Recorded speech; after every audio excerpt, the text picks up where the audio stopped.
দেখো এই কোশ্চেন এসেছে যেই মেন 2019-এ। Okay, A is equals to তোমাকে একটা ম্যাট্রিক্স 2x2 ম্যাট্রিক্স বলে দিয়েছে। আমরা এখান থেকে একটা জিনিস জানি যে A to the power N equals to কী হয়, cos N theta minus sine N theta sine N theta cos N theta. এখানে কোশ্চেনে তোমাকে বলেছে এ টু দি পাওয়ার -50, তার মানে কি তোমাকে এন ইকুয়ালস টু -50 পুট করতে হবে। তো এন ইকুয়ালস টু -50 যদি পুট করো তো A to the power -50 equals to কত হচ্ছে, দেখো এখানে কস মাইনাস আসবে, তো কস মাইনাস কস প্লাস দুটোই সেম, কারণ কস হচ্ছে ইভেন ফাংশন। তো তুমি এখান থেকে একবারে বলতে পারছো কস অফ 50 থিটা। এখানে সাইন আসছে, সাইন মাইনাস আসবে, মাইনাস মাইনাস প্লাস হয়ে যাবে, তাহলে এখানে হবে সাইন 50 থিটা।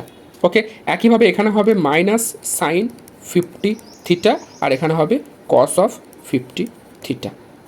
কোশ্চেনে থিটার ভ্যালু তোমাকে বলে দিয়েছে, থিটা ইকুয়ালস টু বলেছে π/12।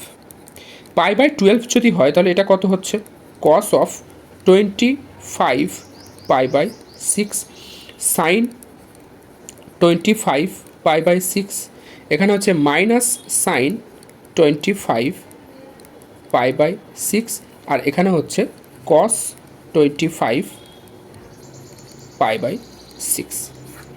কস 25 π/6 মানে কি, তার মানে হচ্ছে এই যে কস 25 π/6কে আমরা এরকমভাবে লিখতে পারি কস 4π প্লাস π/6। তার মানে কী দাঁড়াচ্ছে, অ্যাকচুয়ালি কস π/6 দাঁড়াচ্ছে, কস π/6। সিমিলারলি এখানে কত আসছে, সাইন π/6, এখানে কত আসছে মাইনাস সাইন π/6, আর এখানে আসছে কস π/6। কস π/6 মানে কত, √3/2।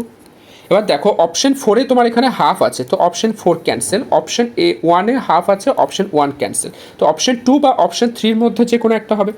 সাইন π/6 মানে কি, সাইন π/6 মানে হচ্ছে হাফ, তো তোমার ক্যান্সেল, এখানে মাইনাস হাফ আছে, অপশন 2 ক্যান্সেল, অপশন 3 হচ্ছে কারেক্ট, বাকি দুটো চেক করারও প্রয়োজন নেই। ওকে, তাহলে তোমার অ্যান্সার কত হচ্ছে, √3/2 হাফ, এখানে আসবে মাইনাস হাফ, এখানে আসবে √3/2। Okay, so option C is the correct option.